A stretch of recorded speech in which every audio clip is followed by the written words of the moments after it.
It's interesting that the whole creation myth that you read about in the Völuspá, or generally in the two Eddas, it's not like one concrete development. There's a lot of things going on that seemingly also contradict each other, and it's interesting that the gods are created from another being. This Bure. Yeah, the father of the Asir. The father of the Asir. Yeah. And you mentioned just before we started, you talked about the uncle of Odin. Yeah. And it's very, very mundane in some way. It's weird also that they talk about the mixture, the blend of peoples. Like the uncle of Odin is one, but his sister, who was the mother of Odin, Bestla, she was a Jotun, of course. And it says in Havamal that Odin, he learned 9 magical songs from his uncle, the brother of his mother. Yeah. So it's very intriguing. I agree. It all makes sense, as we talked about in the previous episode, on these 3 different tribes or groups of peoples mixing and blending together over time, over many centuries. But it's really intriguing because it seems like you have different origin myths mixing also, right? It's very strange because it's you have that in several places. You have different beings being the forefather of other later beings, and the dwarves are created before the humans, and the dwarves make these humanoid figures, lots of them. Yeah. And then the sons of Bure, Odin and his 2 brothers, come and they give them the what do you call it, the power of life. Yeah, but then you have the geographical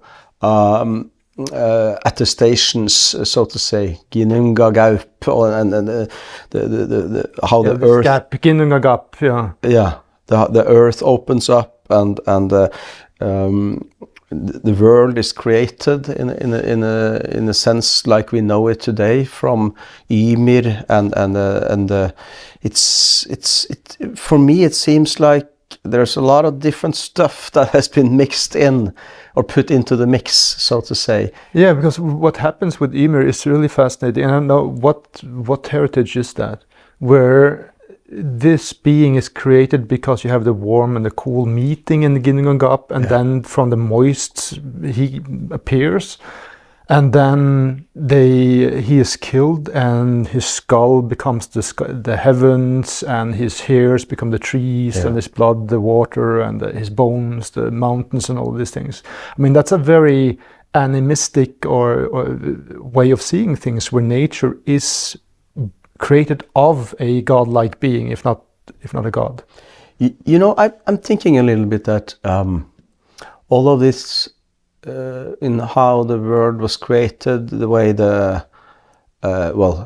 Snorri wrote about it many years after the Viking Age. Maybe it doesn't matter that much now trying to understand it, because I propose, once we learn more and more, like we've talked about, to understand this anew, to put it in connection with the different catastrophes and seeing how these tales, some are much younger, right? And some are really old. And they have obviously blended in different time periods. So we can, if we just started with this, we can trace, just like genealogy, the different roots, origins of these origin stories, and see how they have mixed and blended in together. I propose in maybe 5 years, if this continues, we'll be able to tell so much more. Right now, it's utter speculation in a sense. Yeah. That's it's intriguing, absolutely. But there's so much there. I mean, you have the tree, Yggdrasil, and the importance of that tree. I mean, when we know about trees now and the science or the research about how trees and forests work and what goes on underneath the ground, you can start to think in a sense that how did they know this? You know, because it's very respectful, and what I'm starting to see is they had a very rich and strong and good understanding of nature in ancient times, and that's intriguing. Yeah, because the every force in nature, the way you read about it, at least in the older Edda, has a purpose or has a specific god delegated to it. I mean, it's. I mean, we should talk more about Yggdrasil, but I just want to mention something. Speaking of that issue, where the sun and the moon. Of course, this is part of the whole totality. The sun is a female entity, and the moon is a male entity, but they also separate between the sun and day. Yeah. So the day is masculine, and the sun is feminine, and then the moon is masculine, and the night is feminine. Yeah, yeah. You got this whole mythology even on that, and to me that's clear. That's well, it's not clear, but it's understandable in a sense, because we know much about the worship of the sun and the moon in the Bronze Age, in the Nordic Bronze Age, and we know a lot about society in Scandinavia 2,000 years ago, at just before 2,100 years ago, just before all the Germanic tribes started going out of Scandinavia, with the Cimbri and Teutoni among the firsts. We know that there was a very strong and masculine society, the warrior-based. You know, we mentioned the goddess Nerthus in the Bronze Age becoming the god, a very strong god, Njord, and we find that Njord figure so many places in recent times, connected even to the Jotuns, the Fornjot. So we have the earliest mention of the Jotun being Ymir, of whom the world was created, and then we have Fornjot, was sort of like a Ur-Jotun also, connected to Njord, and we know Njord was Nerthus. So we can, you can see this. It's traces and similarities, and it's maybe easy to understand if you see the changes from a more agricultural society into a more warrior-based society with a much stronger clan culture that we have in the Iron Age. But how is that? Speaking of then, getting back from the sun and the moon to Yggdrasil, which I guess incorporates everything. I mean, is that some kind of remnant from, like, what type of culture would have a tree as a symbol, as the main symbol? I mean, I know, I guess we talked about it, that one of the things that Charlemagne did was to chop down this sacred tree for the Saxons. He did that in the year, was it 782 or 784, in the city of Verden, when he beheaded, or he had 4,500 Saxons beheaded in one day, and he cut down the tree Irminsul. Irminsul, yes, but that the tree was, I mean, these are the rituals, right, of ancient times, and for him as a Frank, who was also a Germanic tribe, right, but they had embraced Christianity. But we did have Christianity, the Aryan Christianity, among many of the Germanic tribes earlier. We had the Visigoths, for example, and in present-day Spain, they also had Christianity, but Aryan Christianity, so it's a little bit different kind of Christianity. So it's rather weird, well, it could be rather weird to view this turnaround from Charlemagne with his empire and his ambition to become emperor, which he became then in the year 800. It seems like he found a new way to accumulate a lot of power by controlling the Saxons. And of course he had his eyes set on Scandinavia. It's really weird in a sense, the way he merged in with some Roman culture, or and just this new Carolian Empire, or the Frankish Empire it's called, emerged out of that. Yeah, it's rather weird, but that's sort of like understandable because of the Fimbulvinter and the crisis that existed in the 6th century. So we see after a crisis that a lot of things happen. Cultural changes. Yes, not least. Such as new trading routes and new powers emerge, and there you have the Franks, and they were disconnected from the past, and that's how they could embrace Christianity and leave their pagan roots, so to say, behind. That's very strange that can happen somehow. Yeah. Because when you read, I mean, in Völuspá, which as we have it now in the Old Edda, is the first story.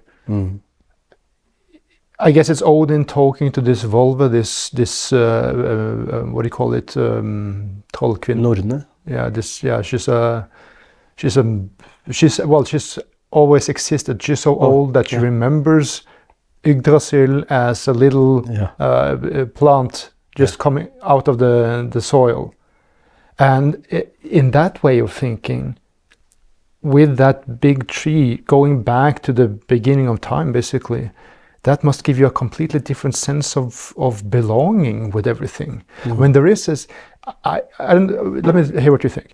It seems to be almost like a Taoist idea behind it, because I guess the Yggdrasil, to a large degree, is some kind of an illustration of that this is how life is. You can accept it or not like it or whatever, but this is how it is.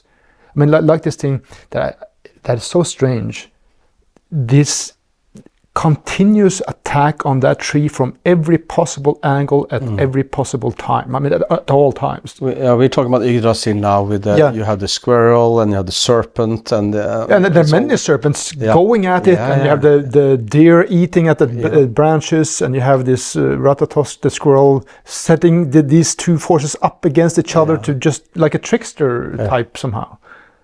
It's a living battle. Right. Yeah. It's and you know, I think it's not a status quo. It's not something. It seems to a continuous battle or a continuous way of being, a struggle. Yes, but it's also a little bit exact in many senses. I think. This Yggdrasil and the tree and the importance of that and the connection that the Vikings and the Germanic tribes had to the tree, it's truly amazing. It's you see it even to this day. You have some farm somewhere up in the valleys, and they have suddenly made some lights around a beautiful tree. You know?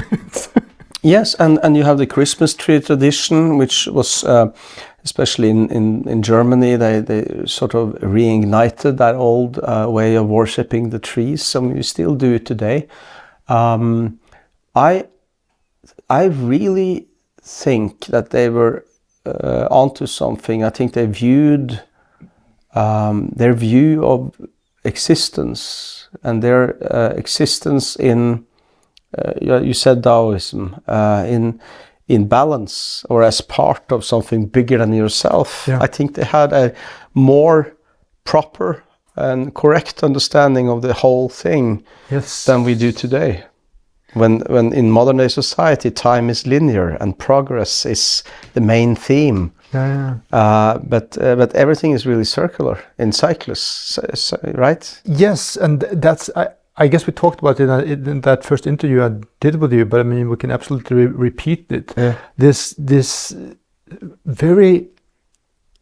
a very apparent, very strong message that Odin and all the gods basically know what's going to happen. They know that Ragnarok is coming. They know that Baldur shall be killed, and we'll get to really dive into Ragnarok later. But I mean, they are aware of all of these things. It shall happen, like we know now. Yeah. Because what we're talking about is that there wasn't just one Ragnarok. has been several Ragnaroks, right? And several huge catastrophes occurring every 1500 years, more or less, or sometimes if growth, especially in population size, becomes too immense, it occurs earlier, like the Black Plague. And right now we're getting to that where we are now in history. It's very relevant because people like me, we know, as a historian, I mean, we know it's going to happen again. So can we learn from this? Right. The way the Vikings knew, yes, the world was going to end, but that wasn't the end of the world. It continued. The end of the world is not the end of the world. Right. And they believed that. To us in our Christian tradition, that's a little bit amazing because time, as I said, is linear and the end of the world is stop. And it's more of a libertarian idea in some way, because if you think about it, we know that there's a day of judgment in the Christian idea, and then you get the 1,000-year kingdom and all these things, but that's more like now we have one leader and we all march. It's not. I mean, what happens with the Norse idea is that okay, here's a little spring cleaning, and then it's starting fresh again. Yeah. Right. And in addition, all these peoples who lived back then really believed that the string of life was being spun by the gods, by the Norns. And so it was predestined. Exactly. How life would fare for you if you're going to die today or die in that battle or not. That was predestined. That's a attitude that I think, if you think very modern, you would perceive that as very negative. Yes. But it's also very relaxing because you don't have to think that much. You don't have to worry. Right. And you don't have to have fear when going into battle. Right? The Vikings, they didn't eat mushrooms to not have fear to go into battle. No. They knew that life was predestined if they're going to die today or not. Yeah, and I think also this is something that I'm very concerned with. Sort of a takeaway for us today is if we can have that way of thinking, then we don't get so eager for social success and be accepted and all of these things that are very volatile and time dependent, right? And this is, since you mentioned Taoism, I think in Asia and all, both Buddhism and Taoism and when you're reborn or you believe how you fare in life will influence. In Hinduism, you mean? For example, in Hinduism, but it's a lot of reincarnation. Like reincarnation, and thing is, if we understand better how our past ancestors thought about the earth, it's actually quite similar to what we see in Asia. And of course the Indo-Europeans also went down there and influenced greatly Hinduism in the old scriptures that they have. But is that the connection? Just a little aside, sort of going back to what we talked about in the previous episode. I think it's, I guess it's Snorri who talks about the Asia men and then the Asia as in Asir, and that there is some kind of connection there. Well, absolutely, because that's where they came from, and we know they traveled not only. We talked about that in the previous episode in the Caucasus region.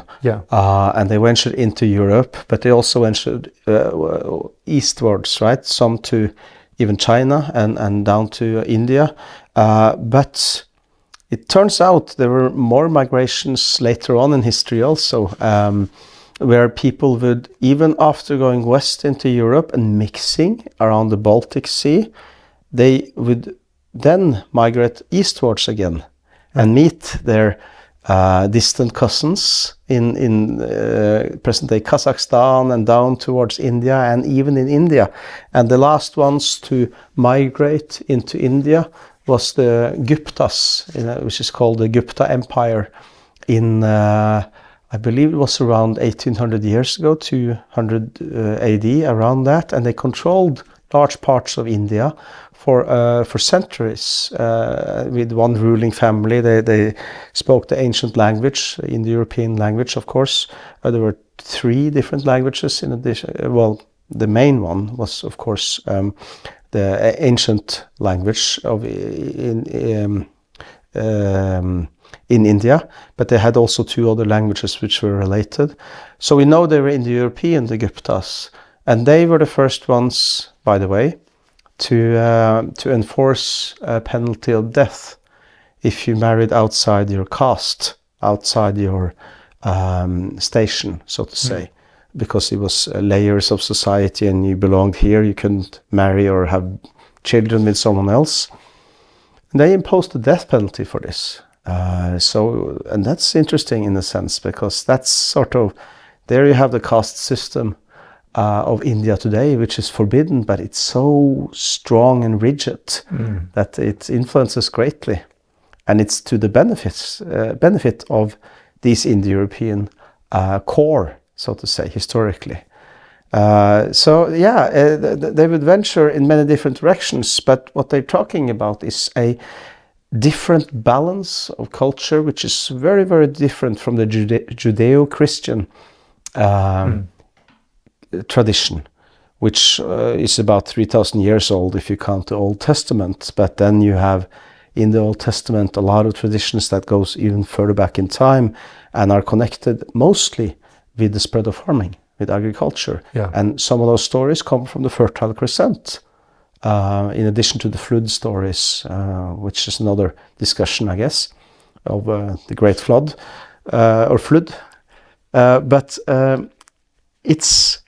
I find it fascinating in order to understand this, and the connection to trees and nature and living in balance, and the way the Vikings, for example, or the Germanic tribes thought about themselves and their place in the world, and what existence is, and how you're so related to what came before you and what comes after. I find it, once you understand a large part of that, it's a much better way to live in present-day society. It's a really grounded, literally way of looking at the world, with solid roots and stretching high up into heaven. Yeah. Right? And grounded is the best way to put it, I think. Yeah. Indeed. It's funny to see movies like you have Avatar and well, basically all this.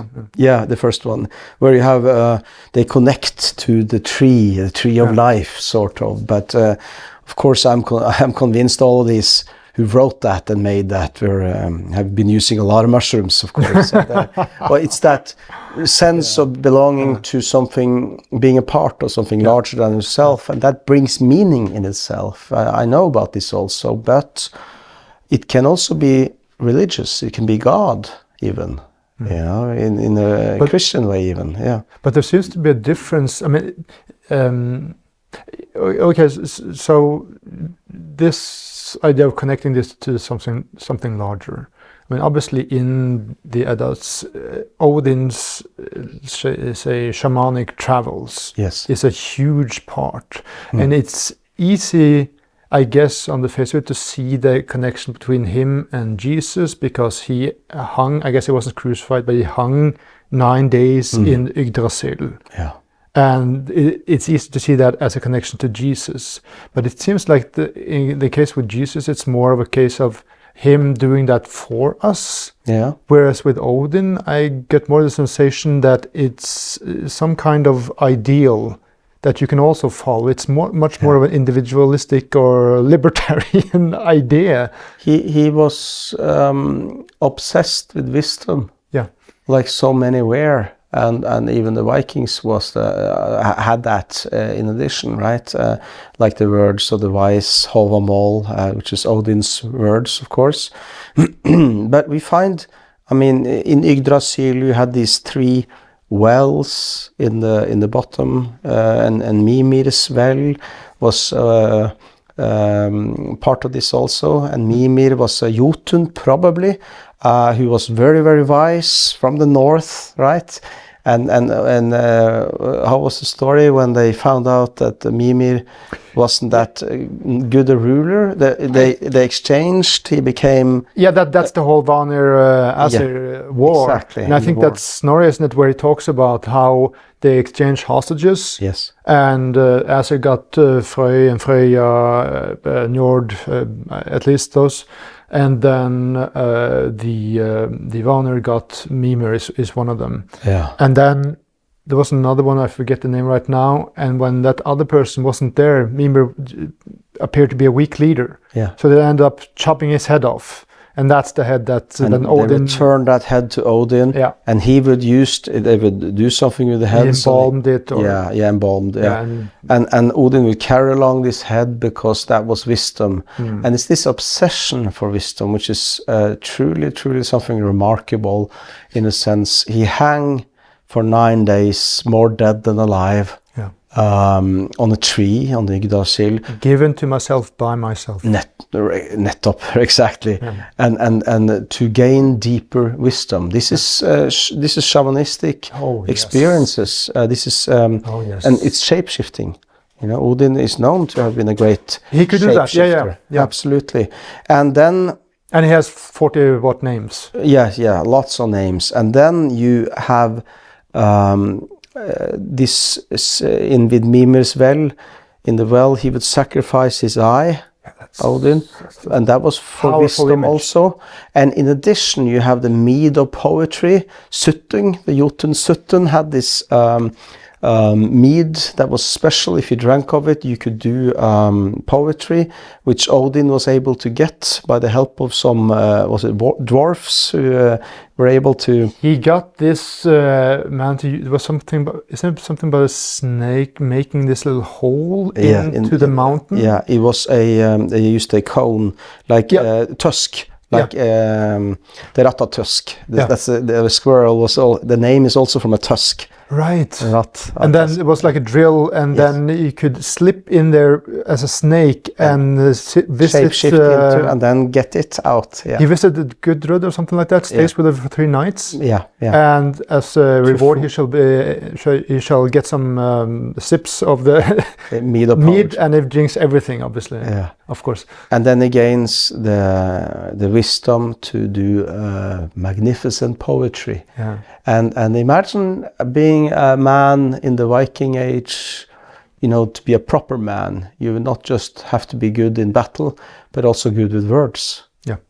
And this is part of that obsession with wisdom, which when you know that the gods, it was so of vital importance.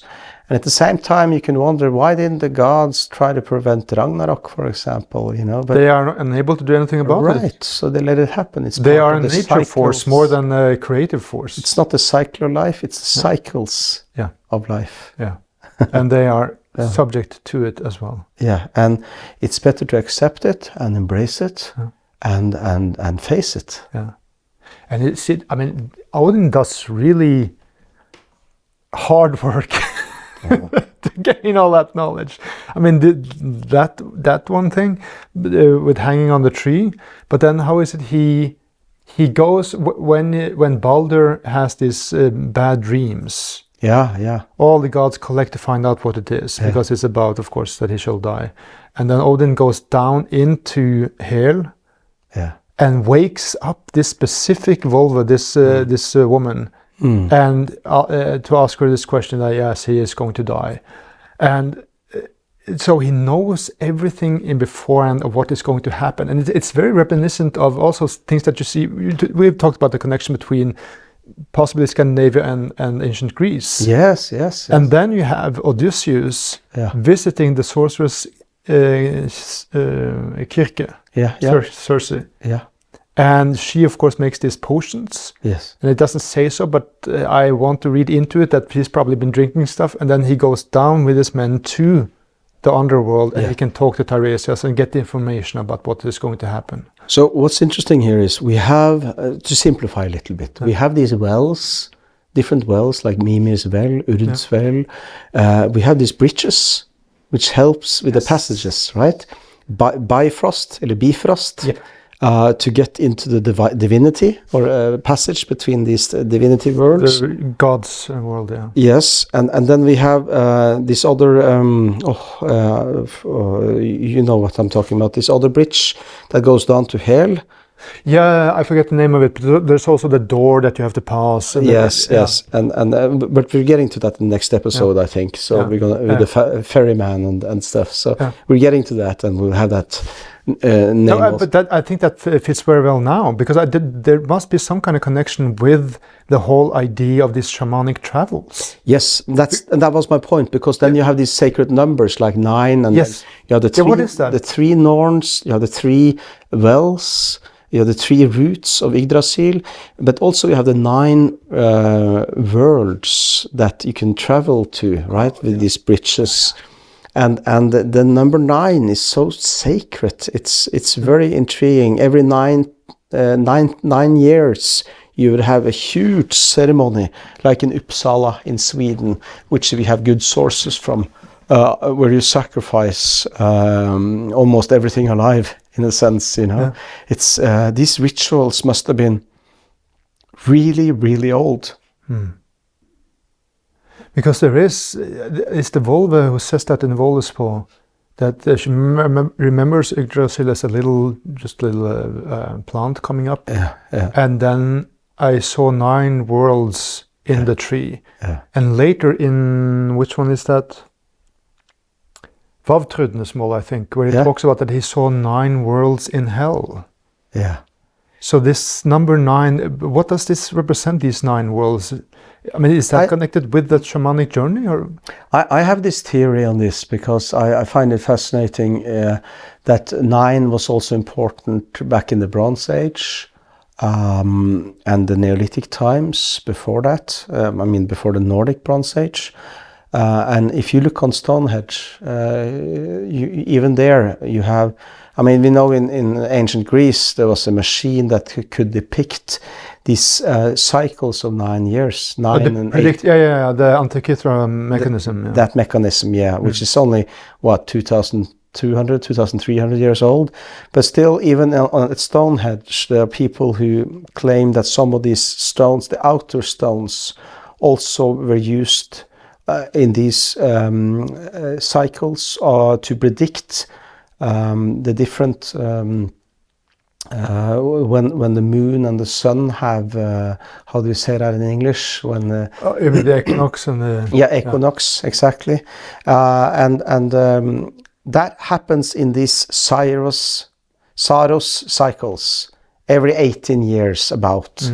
So every 9 years you have some occurrence on one of these. So they knew. So it's literally a universal number. Yes, it is, and it's amazing that they obviously they were able to measure years in that sense. And think about time and these cycles in such long, like 18 years, but several 18 years cycles. Because I was wondering, and that's just a question, if it would have something to do with the duration of a pregnancy. 9 months. Okay. Yeah. Of course. I've always thought, not always, but I've been thinking rather a lot that these number 9 comes from a fertility part of our past, maybe from the Neolithic times, where if you were able to predict when the sun would be covered, almost on the hour, every 9 years, but then you had a way to do prophecies. And a very important part of the shamanistic travels and the shape-shiftings. To know what is going to happen. Yes, to have the skill of prophecy, right? So that's a way to affirm or reaffirm your status or your knowledge as the right you have, the position you have in society. So this fascination with 9, I think, perhaps, it's just a theory, the root is basically these Saros cycles occurring every 9 years, because they were so obsessed with that also in the Neolithic times. Remember, we see all these wisdom texts come out in connection with these crises, trying to understand what has happened. And we see the first ones occur even 5,000 years ago about, and always trying to, wisdom texts, they were written mostly to help rulers rule, right? To learn more. We had them from Egypt. Not to be deep, but just learn to rule. but to have like the old kingdom of Egypt, it went down on this great catastrophe 4,200 years ago, and before that time we have some wisdom text, but also after that time, and this tradition of writing wisdom text, how to rule, we see it in China even, and it goes all the way up to Machiavelli, and later up until present day times, all around the world, even in Norway. The kungespeilet, also the king's mirror. It's a tradition that comes with agriculture, and I think it's only logical if you compare the agricultural way of life with pastoralism of the warriors, because they were traveling far and following their herds, but they were masters of the herd. And then you have the hunter-gatherers who would follow and live with nature in much more adaptive way. But the real difference is farming. You need farming land, you need to move stones, put stones somewhere, you suddenly have property. And you have property over other humans, ownership and you have ownership over animals, ownership over ground, and you're able to produce more food, which makes for even more people. And every time, and you have these natural occurrences of variations in the climate and temperatures. So of course you have bad seasons. And that was far more severe to anyone who was involved with farming in the agricultural societies. And I think that's why they were so obsessed with the number 9. So maybe that's a root, it's just a theory. But it's rather interesting because you can see it in stones and the mechanism you talked about, and and we know they had lots of ancient knowledge that we still use today. Just like the Sumerians with the number 60 and 12, but 60 how 60 seconds and 60 minutes. It's from that time, and that's really old. Yeah. But this okay. So coming back to the sort of shamanic journey as such. Yeah. I mean, we talked about it. The Vanir taught these things to the Asir, right? Yeah. Well, or how? Well, I'm sure they have some sort of magic or shamanistic way. Remember, the word shaman is from Siberia or north in present-day Russia, and these Indo-European warriors also came from present-day Russia. I'm sure they had some sort of shamanistic ways, and we can see it in the way they worship their gods much differently from others. But they did learn side magic, and what is from the Vanir. The Asir did learn that. That is written down. That was one of the exchanges, right? Yeah, but what is that? Yeah. I would say, let's not make it too difficult. Let's just call it different variations of maybe much of the same core. It's a way to understand what's going on, understand the larger context. It's connected to wisdom and the search for wisdom. We know all these three, when they met and blended in Scandinavia, the Asir, the Vanir, and the Jotuns, all of them were wise, very smart, lots of knowledge, but in different areas, and they would exchange this knowledge. It's rather amazing that the spent so much time in, like you mentioned, Voluspo, to write about this. And it's intriguing, just like in Greece, since you mentioned, we have this road to Ulysses.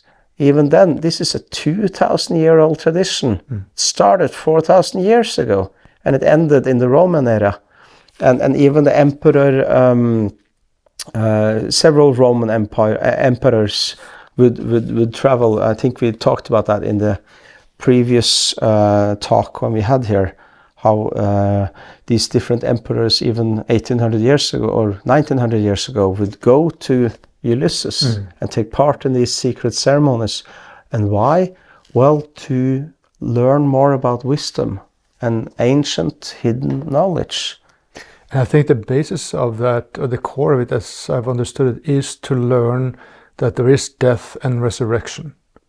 Yeah. Not just hear about it, but go through it. Yeah. Basically. And it's interesting what they describe in the Road to Ulysses. Especially interesting when, if I have understood you correctly, in your Norwegian book coming soon, you talk about that these things came from Scandinavia to Greece. Is that true? Well, it's sort of like a theory, because when it comes to, I'm talking about the Hyperboreans, Right. Hyperborea, the land on the other side of the northern wind. Yeah. And when it comes to this, we have more than 1,000 years of sources of writers writing about Hyperborea.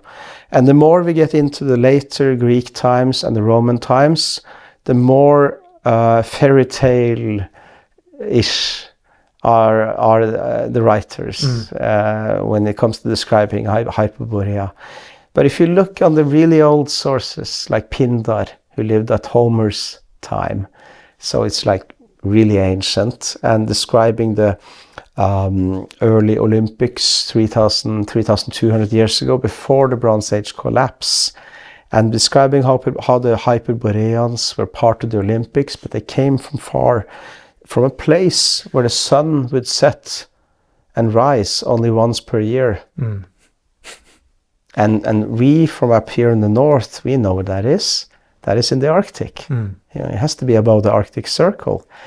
And one can ask, why do we make these assumptions, or how could this be possible with the north of Scandinavia having something to do with ancient Greece, really ancient Greece, in the Mycenaean Greece? Well, it's easy, because as we talked about in the last episode with tin and copper and bronze and how to make it, you have to have enormous trading networks. You have huge collaborations involving giving your daughters away in strategic marriages. We find in DNA samples and isotopic analysis where you can see different graves in present-day Germany, for example. We find all family members in elite graves, elite burials, except for the daughters. We find the daughters 350 kilometers away in other elite burials. So huge trading networks. And this is where this archaeologist Christian Christiansen has been talking about Scandinavia being, if not one of them, but maybe even the richest culture in the Nordic Bronze Age. Because we had so much to trade. And the further north you had, the more you had to trade with all the sea mammals. And in the Baltic, there was all the amber. So we see at the same time as a lot of amber start showing up in Mycenaean Greece, we see a lot of Bronze Age swords from the Mediterranean in Denmark. And Denmark is all flat and small, not a whole lot to trade with. But the gateway through Scandinavia was through Denmark. And of course they had the amber, access to the amber. So there was this huge, I called it a pyramid trading network, right? But it was. And then we can ask ourselves, all right, what we do know is there were mercenaries from this strong Nordic Age culture, Nordic Bronze Age culture. Mercenaries going from Scandinavia down to Greece. We know that. And we know about all the trading because we see the trading goods. And there are probably lots of other trading goods that it's not possible to see in the archaeology. And we know there were migrations, different migrations, but we don't know so much about that yet. Then the question is, what about the exchange of culture and mythology and the gods and that? How much shared wisdom did they have? Yeah. And what's the connection then? Because I think it is in the Road to Ulysses, they also talk about Mycenae and connecting it to Mycos, which is related to mushroom, right? Which means mycology. And that the whole culture there was based on the mushroom, hence the name of the culture, or what it is referred to. Oh, that's interesting. Yeah. Oh, that's. But then, what is the connection between Hyperborea and that area? That's the weird thing about the ancient sources. They even have names of these shamanistic sort of women that came down as oracles. I remember you wrote about that. You have this actual names. That's we have the names of them because they were famous. Yeah. We know about virgins who would travel from Scandinavia. You can imagine blonde, tall women coming down to the island of Delos to do ceremonies there every 9 years but then we know because some of them didn't return to Scandinavia, and that's probably why we know about it. It's really, really intriguing because there's no, I mentioned this, but on the way down, if you know European geography, you know it's all about rivers, right? And we go through present-day Hungary, which is on the Pannonian Plain, surrounded by the Carpathian Mountains. And so it's the Pannonian Plain is a landscape, which a lot of present-day Hungary, and you have Transylvania in Romania, you have parts of Austria with Vienna. It's the Donau, the river goes through the Danube, it's called in English. And you have part of Serbia. And suddenly you're down in Greece, right? So on in present day, where the Danube is, they had the tumulus culture. And this culture is interesting in the late Bronze Age because we know they had lots of exchange and strong connections, probably family, family connections with Scandinavia, but also down south. So I imagine it's possible that so many people traveled up and down the Danube.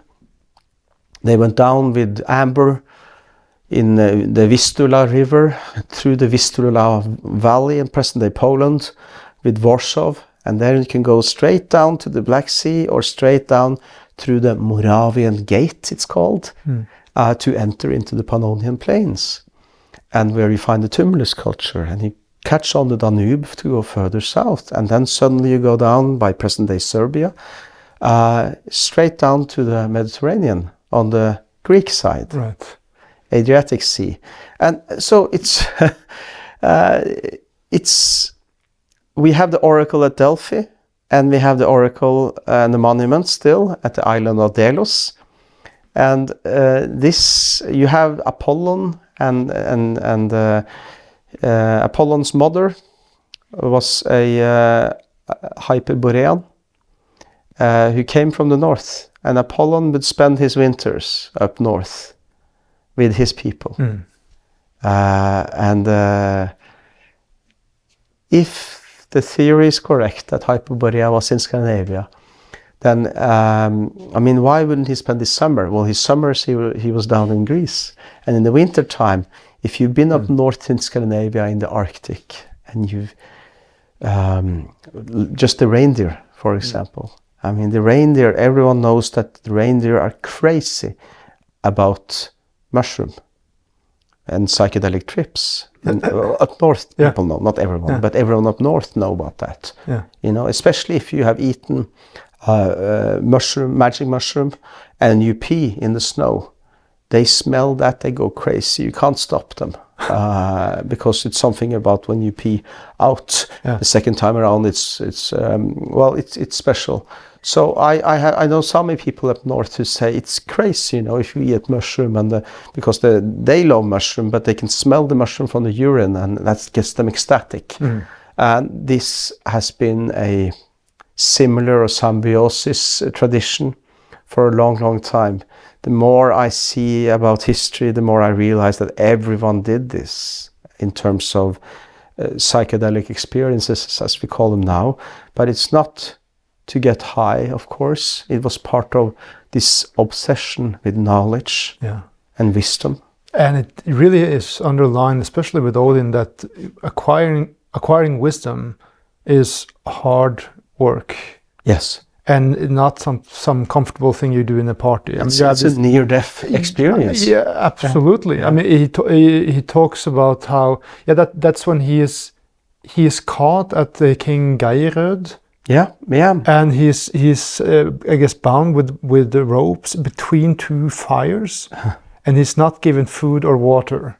And then the son of King Geirröd gives him some water, and then because he has done that, the son gets to hear all the things that Odin has seen. Yeah. So it's a similar situation as when Odin meets the Volvin Voluspo. She tells him everything that she has seen. So I get that feeling. And you have this competition with the Jotun and Odin for riddles. That's also another, and it's all about wisdom. Yeah, it's just extraordinary because we don't have that today. This obsession for wisdom in the same way. Yes, we do on YouTube and many people who seek out their own wisdom, but we don't have it in our school systems. We only have what is enough to make us into consumers, products that buy stuff or do stuff or workers. But the whole intellectual level and capacity that they had in earlier times was just amazing. And it seems like the ceremonies that we have, we have them, but it's not the same. We celebrate around the different equinoxes and the different phases every year, and the Christmas and all this, which are based on older traditions. But it seems like all of these traditions that they had yearly always involved some kind of shamanistic experience as rituals combined with music and dancing and ecstasy. Mushrooms. So much that it's no wonder that we get confused in modern day society and think alcohol gives us some kind of that ecstasy. But it's not alcohol. If you try the mushroom, you will see that you don't need alcohol anymore. Yeah. That alcohol is poison. Yeah. The same goes for dancing and music. It's no wonder that people seek out to dance and to enjoy music, or maybe art, even to enjoy the abstract. To get in contact with that something which is eternal. Jan-Ove, I think if you're receptive enough, if you have it in you, if you're able to be open and to be honest and be in touch, you can, let's call it, to reconnect. Like was, in a way that was very, very natural to all our ancestors before us. Yeah, and thousands of years. You see it also in these Inuit stories about all of these shamanic travels, and even the dangers of it.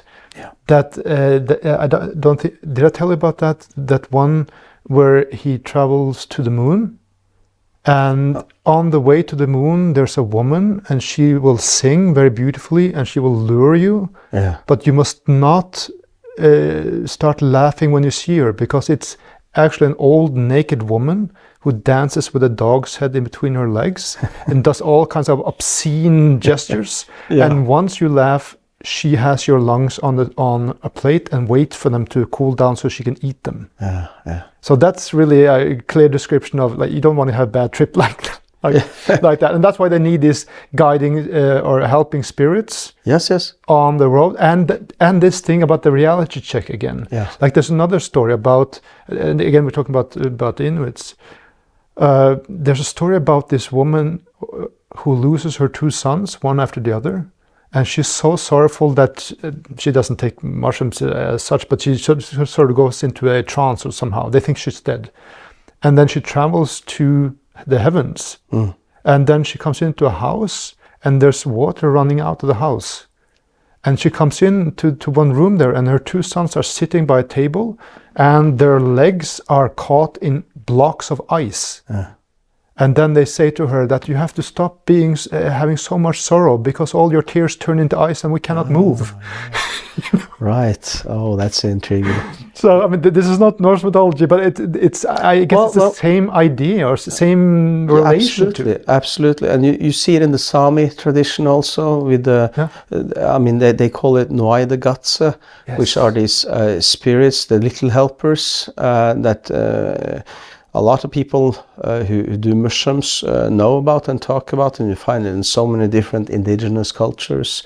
But in the Sami tradition also, the Nuaidegatse, these little helpers who can come to your aid and help you connect and see. And I think we talked about on Greenland, we have this Volva who came there and had to undergo ceremonies on Greenland in the Viking village.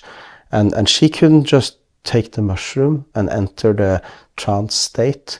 She had to have music to be able to connect to the Nuaidegatse, the rhythm of nature. Yeah. So it needed to be something circular, singing magic songs, like we talked about it. Odin knew the magic songs. Wow. I mean, this is something to mention one thing on that note. Literally, when I did the interview with Wim Winters, who was concerned with the performance practice of classical music. One of the things that he was talking about is that when you have these what do you call it, the metronome. Yes. It is ultimately based on your heartbeat. Yeah. No. So it's sort of it's like a similar point somehow. Well, that's interesting. Yeah. So on Greenland, when this Volva Torbjörg, I think her name was, she got the help from Gudrun, this Viking woman who then had become a Christian, but she knew some of these magic songs, and she sang one over and over again to help her in her the Volva, in her trance state, to connect so she could do the prophecies. And we have so many examples of this in many different times, even in our rock carvings. Yeah. You can see how they danced and how they we can have depictions of these rituals, and we see it in ancient Greece at the same time, starting with this connection. Obviously everything was much more connected, and people would travel a lot at that time also, just like today, and just like in the Viking Age. And it means that they had a whole different approach to wisdom than many people today realize. And maybe they had both better access to wisdom through all these rituals and their upbringing, but also a better connection and better understanding on what is natural to us and what is a better balance in life. And then you get back to this idea that so we're talking about sort of the collective unconscious somehow here, to speak with Jungian terms. Yes.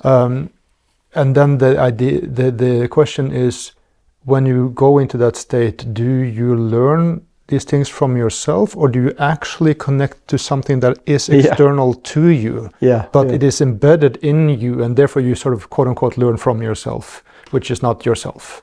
You know, I've asked that question to many people who are doing mushrooms, but they're not doing mushrooms every week or something like that. It's like twice a year or something to gain knowledge. Yeah, to gain knowledge. Yes. So I've been asking because I think that question is very interesting to ask different peoples, because some are Well, everyone has their own reason or way, or people are different, and maybe there are different answers.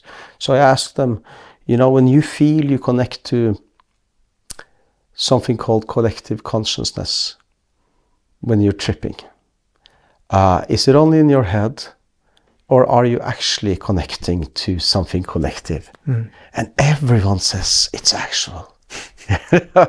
Not I don't know, it's hard to say, because I would think it's hard to say for sure, and if you're feeling that you're connecting to something collective, maybe that's enough. It doesn't matter if it's true or not, but is it just in your head? It's really eerie in a sense, because in the past, definitely, when we see all the shape shifting that has been going on, all the depictions on helmets and the bractates, the golden bractates, were of shapeshifters with wolf's head or boar. Then you really even go back to the Lion Man, which is what, 40,000 years old? Yeah, that's little sculpture. We have even shamans 26,000 years ago or 9,000 years ago, both men and women, and right. So you can say maybe or maybe not. Does it really matter? Or was it real to them? The Elysian Mysteries was based on drinking this cocoon, was it called? Cocoon, yeah. Cocoon, yeah. This special drink, which no doubt had gave psychedelic experience. No doubt. That's a good book on that subject. Yeah. Sorry. Yes, and it's also very. That's the strange thing. This way of thinking is also very concrete and very logical. Yes. I think. Because it's so specific in the Inuit myths, you see it very clearly there when one person is traveling to the moon. Well, he walks to the horizon, and then, or he's going to the moon, and then he climbs up some stairs, and then he walks over the skies, and then he comes to the moon. Yeah. So it's all very logical, right? Yeah. And also there's this story about, so that's the logical side, and then there's the psychological realigning with nature. There's a story of a boy who's lost his father, and the shaman sees that here's a potential because he's so sorrowful. And then he says, I can teach you to be a shaman, and but then you have to visit a water, a mountain, or whatever, to find these helping spirits. And the boy has to go and do that himself, and waits there, and I guess does some kind of not prayer, but sing some songs or whatever, until that spirit from the water comes, and he becomes his friend. And I think that's a fantastic way of operating. And mind you, we should not only talk about taking substances to go into this state of trance or ecstasy, because we have, we know the monks would also harnessed and make these seed that you turn into incense to get psychedelic experiences. We do. But so it's a Christian tradition there also, and it's really interesting, by the way. But in the Muslim tradition, they have the Sufi dancers, right? And that's not taking substances or anything, but it's spinning to go into ecstasy. And so you see other examples of this also, to do this without. We're always fast. Is sort of also a part of it, It's doing things to your body to sort of getting closer to that state of being more dead than alive, or more dreaming than, or connecting reality with dream, or past to present to future. It's that ego death, right? Yeah.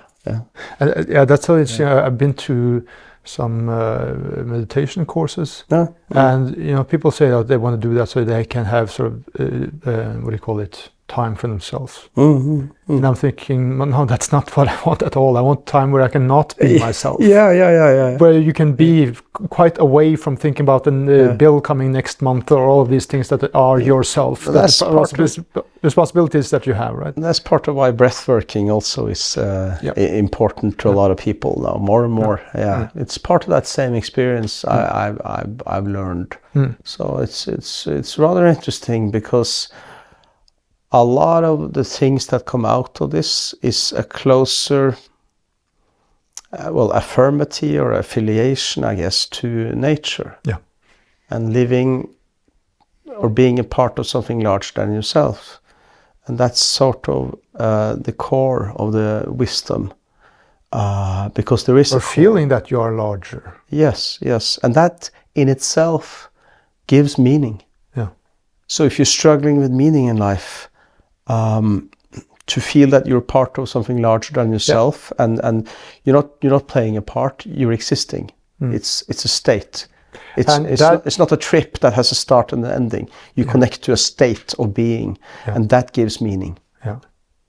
And it's when we drive or are driven away from that perspective, then you can get political movements that exploit that need that is in a human being in any case. And also individually, if you have that Zen way of feeling about things because you've gained that knowledge, if you enter a city and stay in that city for 3 nights, you seem to have forgotten everything.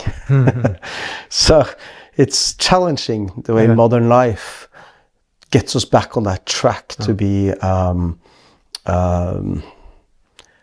away from what is natural to us, to what has worked for so many thousands of years and through so many disasters, and we're still here. There's one last thing I wanted to talk a little bit about in this episode. What did Odin say to his son Balder when he was lying on the funeral pyre? Oh, now you're being the now you're being the smarter. I'm feeling like a Jotun here now, because that's the riddle we talked about, where they're pretending. Answering all the questions that Odin asks him under a guy's different name, and then when he asks that question, he understands. Oh, okay, you are Odin. You are the only one who knows. Only Odin can know this, so you must be smarter than me. That's my reply to that. That means we have settled this. You are smarter than me. Thank you. Well, I think maybe this is just my idea. Doesn't that have something to do with Odin as a magician or as a shaman? He puts that speaking of the number 9, he gives Draupnir that ring that drips 8 similar rings every 9th day. Yeah. He gives that to Balder, or lays it on him. And then he whispers something in his ear, and nobody knows what that is, but we know that Balder is resurrected after Ragnarok is over. Oh, that was a nice ending note. Yeah, because you didn't have a question there. That was, I like that. Yeah, it's intriguing, and there's more to it. But diving into the Norse mythology, like we're doing here, in this way, in this manner, is much more exciting than when I was younger and I read all of this stuff the first time around, and I was just amazed with that world.